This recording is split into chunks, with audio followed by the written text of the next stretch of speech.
Hello students, we'll continue with chapter 5, the fundamental unit of life, and we'll start from the new topic, mitochondria. Okay, mitochondria is known as the powerhouse of the cell. We'll see the structure of the mitochondria first. It is made up of two membranes. There are two membranes. This is the outer membrane, as you can see in the diagram. This darker one, it is the outer membrane, and it has an inner membrane. The inner membrane is highly folded. Okay, you can see that it forms cristae.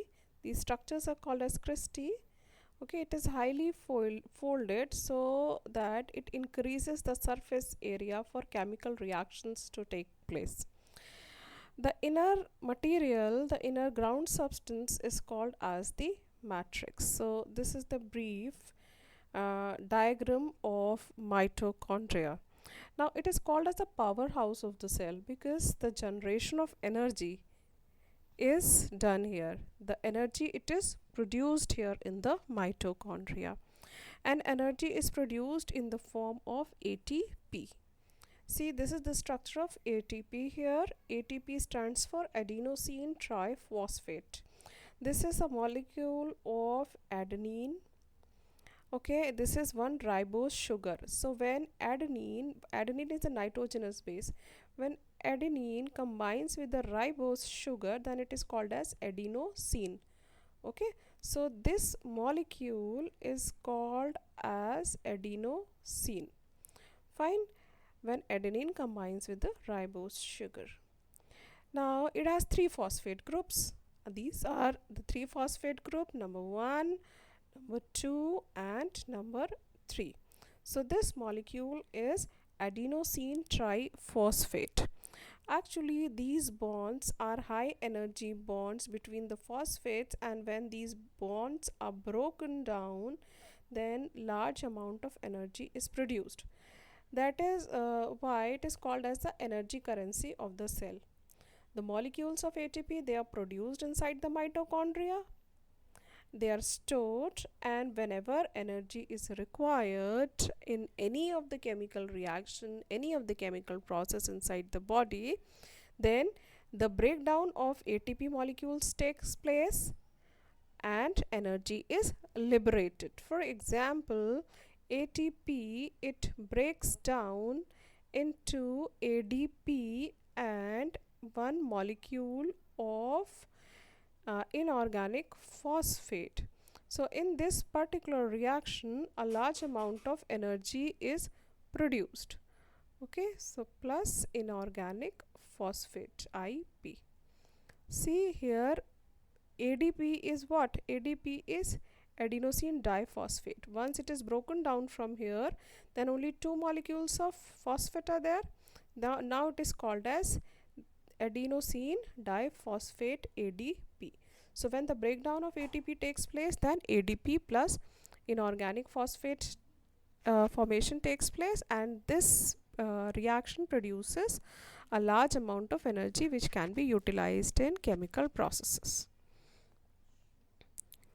Okay, so mitochondria is known as the powerhouse of the cell because the generation of energy takes place here. Mitochondria has two membrane coverings. Outer membrane is porous. Porous, that means it allows the movement of particles across it. This outer membrane, it is porous, so therefore the movement of the molecules can take place across it. And the inner membrane, it is highly folded, and these foldings increase the surface area so that more ATP generation can take place. So these folds increase surface area for ATP generating chemical reactions. Okay, so the energy which is required for various chemical activities is released by mitochondria in the form of ATP. I'll again repeat this point, that in the inner membrane of the mitochondria, the chemical reactions take place, and in those chemical reactions ATP is produced.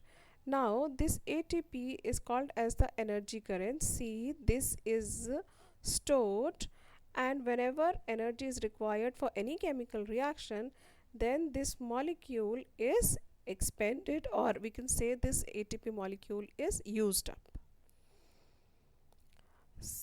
ATP is known as the energy currency of the cell. The body uses energy stored in ATP for making new chemical compounds and for mechanical work. So that means that wherever in the body energy is required, then this energy is taken from ATP. Now, one very important point about mitochondria is that it has its own DNA. Very important point, its own DNA and own ribosomes. So because of the presence of own DNA and own ribosome, the mitochondria are able to make some of their own proteins. Okay, here it has its own DNA. Its own DNA is present, and along with it own ribosomes are present. It has 70s type of ribosomes. So the because of the presence of own DNA and own ribosome, it is able to manufacture its proteins. So it is unique. This particular cell organelle, mitochondria, is unique because of the presence of own DNA and own ribosome. Let's move further. Let's talk about the plastids now. What are exactly plastids? Plastids, they are again the cell organelles which contain some pigments or which are used for storage of certain materials. Okay, plastids, they are only present in case of plant cells. There are two types of plastids, chromoplast and leucoplast.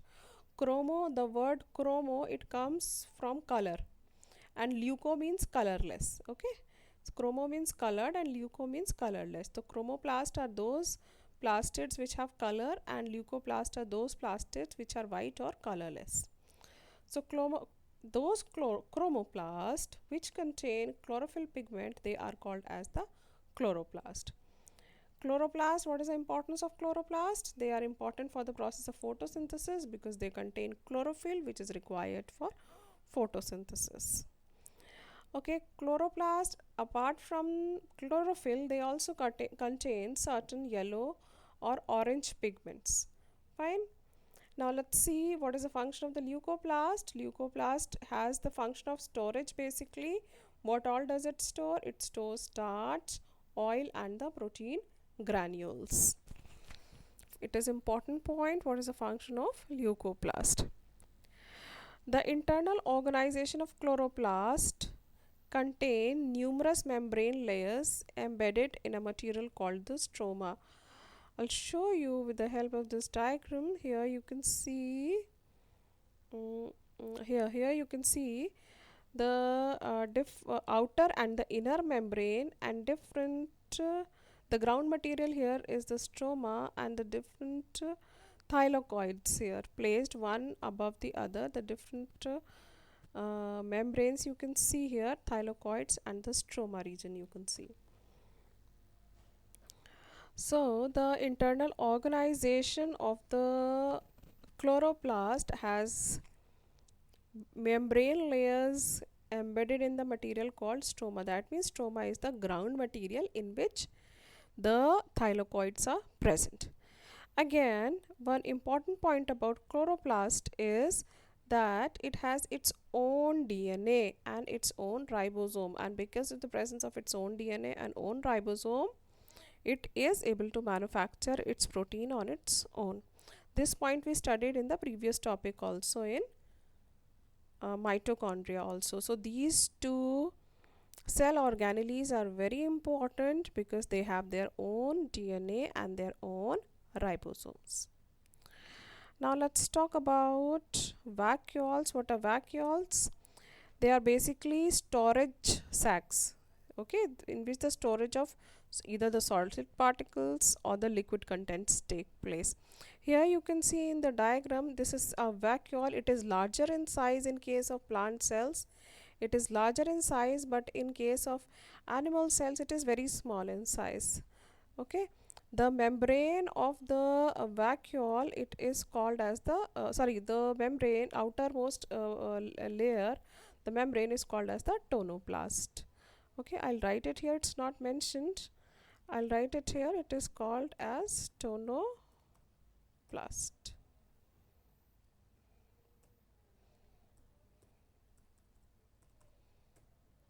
Okay, now the vacuoles are storage sacs. Fine. Now they are small in size in case of animal cells, and they are large in size in case of plant cells. And in plant cells, they may occupy 50% to 90% of the cell volume. They are so large in size that they occupy 50% area of the cell, or even up to 90% area of the cell. So what is their function in plant cell? They are the cell vacuoles. They are full of cell sap. Okay, cell fluid. They are full of cell fluid in which certain materials could be present, and turgidity and rigidity. It provides turgidity. That means it makes them swell. It makes them rigid. Okay, so because of the presence of the vacuole, the cell becomes turgid and rigid. Now, many substances of importance of life are stored in vacuoles. What all is stored? Important point here. What is the function of vacuole? The function of the vacuole is that the storage of certain materials take place in it. For example, amino acids, sugar, some organic acids, and some proteins.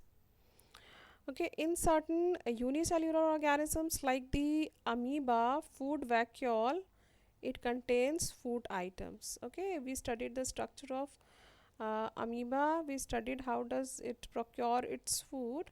So the food in the amoeba, it gets stored in the food vacuole.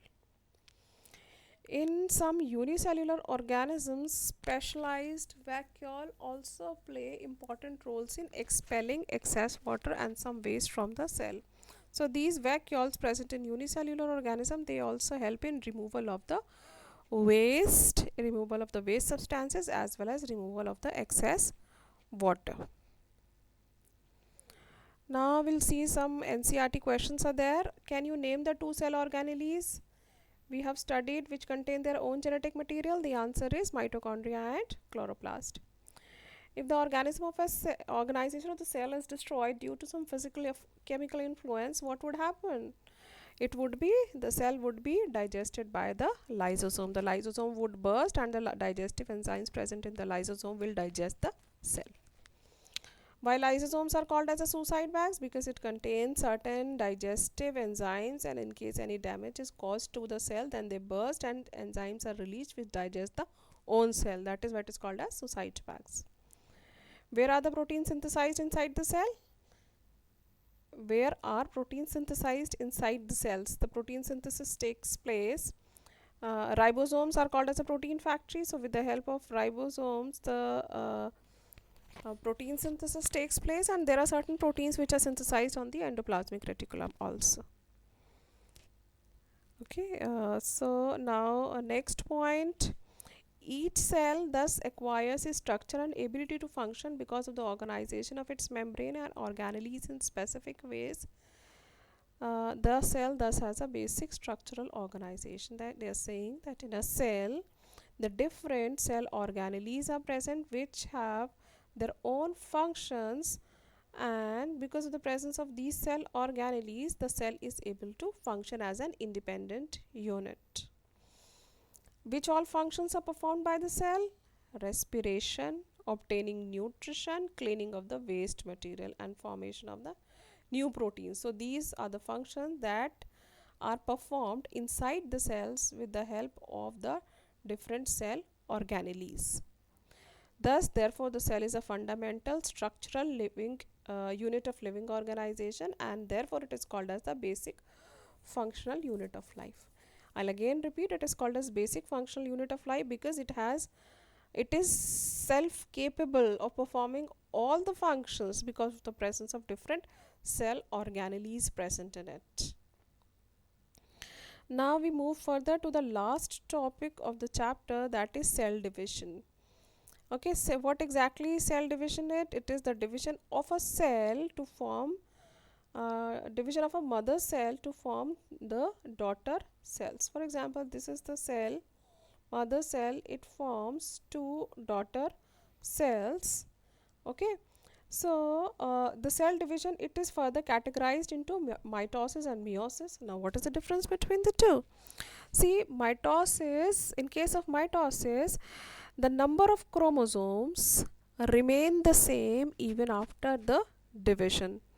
That means if this cell has, let's say it is a human cell and it has 46 chromosomes, then the after division the number of the chromosome in the daughter cells will also be 46 in each daughter cell.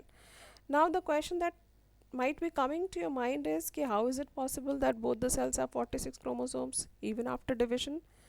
The answer is that before division, the duplication, or I can say the doubling of the number of chromosomes takes place, or replication term also I can use. The replication of the chromosomes take place, and therefore the daughter cells, they have the same number of chromosome as that of the parent cell. So this type of cell division is called as mitosis. Fine.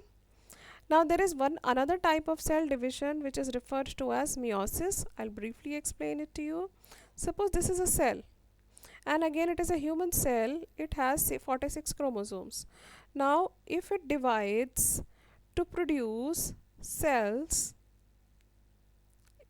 okay, it produces basically 4 cells. So in single step I'll show you.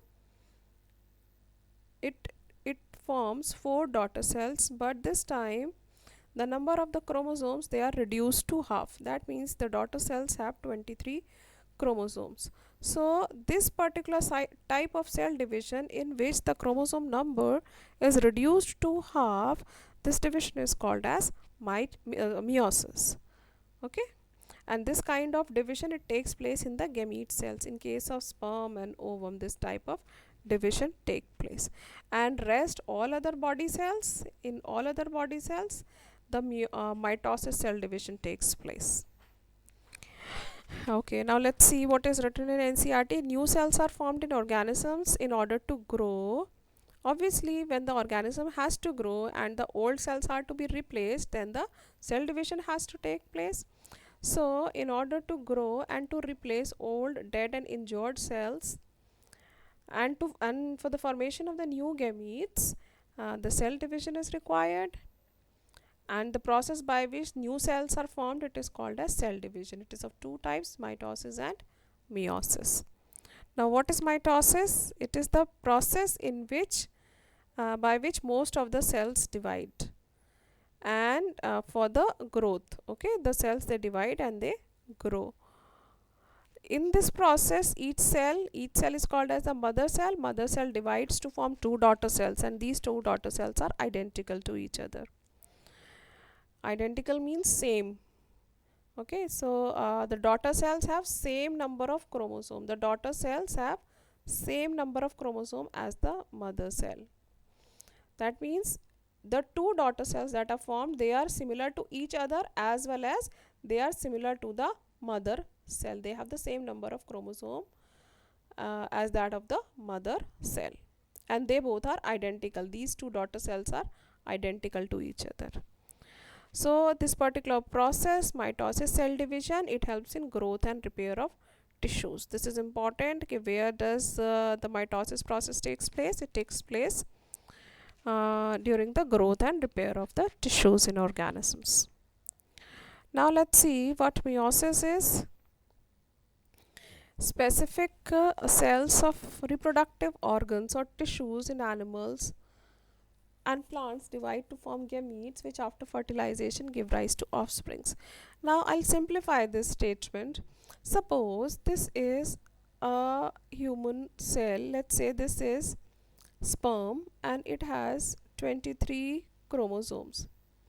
Okay, and this is an ovum. It again has 23 chromosomes. Okay, so fusion of sperm and ovum takes place to form the zygote. Now the zygote is going to have 46 chromosome. Okay, now let's see another possibility. If the number of chromosome would not have been 23, it would have been 46. That is the original chromosome number that we have in a particular cell. So if the chromosome number would have been 46 in the sperm and in the ovum, then the resultant number of chromosome in the zygote would have increased. So this is not possible. So in order to maintain the chromosome number, thus meiosis division is very important. Okay, so when the formation of the gametes is taking place, suppose this is the cell, let's say this is the spermatogonial cell from which the formation of sperm is taking place. So this cell originally it has 46 chromosome, but the sperm has to have half the number of chromosomes. That means it should have 23 chromosome. Then only it is possible that it fuses with the ovum and forms the zygote which has 46 chromosomes. So this here, for the formation of the sperm, the division that is the division that takes place here, it is called as meiosis. In the meiosis cell division, the number of chromosomes are reduced to half.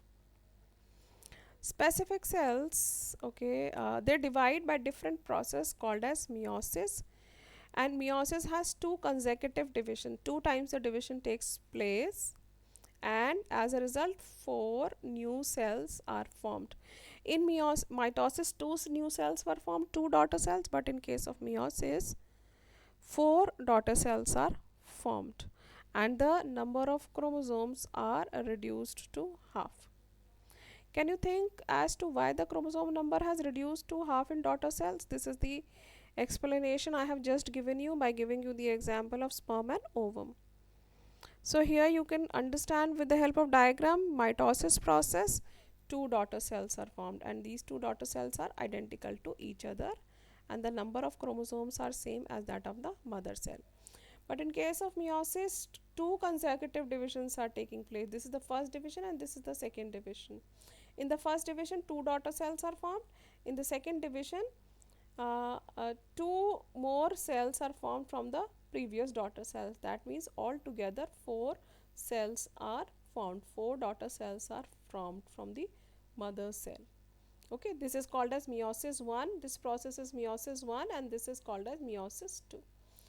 So we can see that the 4 cells that are formed, there is one more important point here, that the 4 cells which are formed here, they are not identical to each other, and even they are not even similar to the mother cell. They have variations. Okay, they have differences, they have variations. Fine. So this kind of cell division is meiosis. It takes place in the gamete cells so that the number of chromosomes could be reduced to half, and this type of cell division is called as mitosis.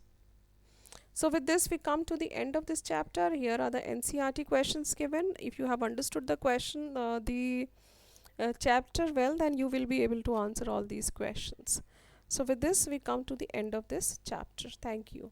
And after this chapter we'll be taking up the new chapter, next chapter of biology.